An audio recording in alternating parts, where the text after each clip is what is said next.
are Serafica, equally hardworking principals and school heads of the different schools in Gonzaga West District.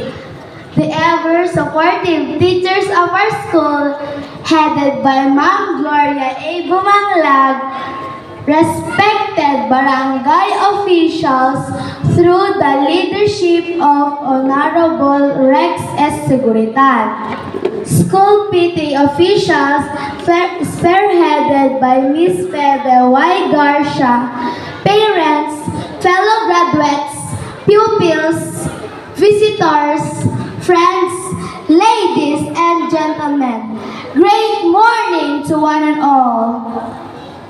Success is not the key to happiness. Happiness is the key to success. If you love what you are doing, you will be successful. By Albert Schweitzer. Today, we are here gathered to celebrate our stay of 7 years in our academic journey to our beloved alma mater, Calayan Elementary School. Graduation day is not the end of a friendship, relationship, and our learning from our alma mater, and to you, my friends, but rather a new beginning of our greater grasp of knowledge, skills, and experiences to the next level of education. May our learnings and experiences bring us to the greater heights of aspirations, and that will lead us to the greater diligence to working in our success. I have a mixed feelings, a feeling of joy and sadness. I felt joy because through thick and thin, we have surpassed the problems, trials that we have met along the way. Sa kabila ng lahat, nandito ngayon ako sa harap ninyo na buong tapang at pagmamalaki na aking napaglabanan ang mga mababatong daan tungo sa aking pangarap. Iti sa bali abangir, makiriknaak man tiliday, taita daytoy anapateg nga addang tibiyag ko, adda kuma ita ditoy abay ko ti maysa akapatgan ti biag ko isu ni papa nga isu kuma ti mangisabit dagitoy apamadayaw ken sertipiko papang ko isagot ko nga rod ken ka agitoy apamadayaw ken sertipiko.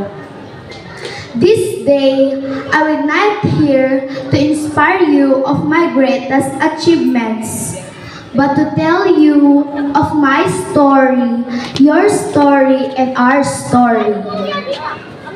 Iti umuna atukad ti inak panagadal kep napnuan ti Maris.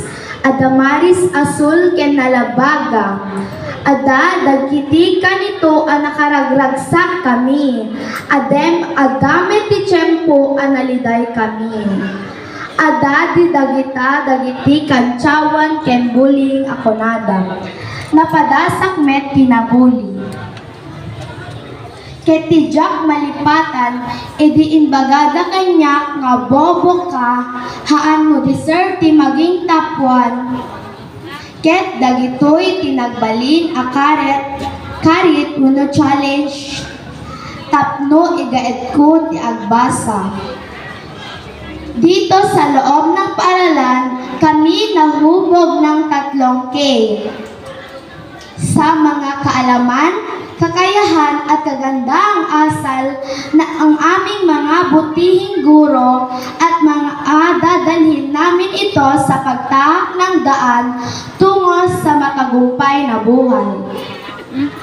Mula sa kadturan ng aming puso, kami nagpapasalamat sa naging mga bahagi ng aming mga paghubog. Aming guro, aming kaibigan, aming kamag-anak, at lahat ng narito ngayon. Kada kayo patyan mi anaganak, agyaman kami ti addu